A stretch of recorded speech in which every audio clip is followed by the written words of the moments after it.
ब्रह्मकमल बा पारिजात। आजिकाली एही पारिजात घर बगीचारे भी फुटिलाଣି। किछि लोक श्रद्धारे एही गछ लगाइथिबा बेले फूल फुटिबा परे एहाकु जगन्नाथଙ୍କ निकटरे चढ़ाई थांते। कुहाजे भाग्यरे थिले एही फूल आसीथाए। किछि लोक तो एहाकु पूजा मध्य करिथांती। ब्रह्मकमलକୁ ନେଇ पुराण द्वापर जुगर किंवदंती मध्य जड़ित रहिछि। एही फूल वर्षकु थरे फुटिथाए आ रातिरे फुटिथाए। प्राय 5 ରୁ 6 मास पर्यंत एहार जीवन सीमा रही थाए। हिमालय फुटुथिबा एही दुर्लभ ब्रह्मकमल एबे घर बाड़ी रे शोभा पाइलानी। हेले खूब कम समय पय आसी थाए एही फूल। आ एही ब्रह्मकमल को नै बेस भाग्यवान मने करि थांती लोके। भगवान को अर्पण करी पुण्य अर्जन करिवार विश्वास रखंती।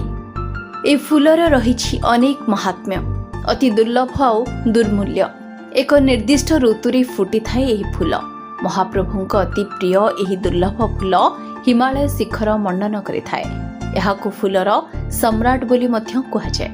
महाप्रभु श्री जगन्नाथଙ୍କର अति प्रिय एही दुर्लभ फूल हेउछि ब्रह्मकमल बा पारिजात फूल। स्वर्गपुर बा देवलोकरे हेउछि ही पारिजात।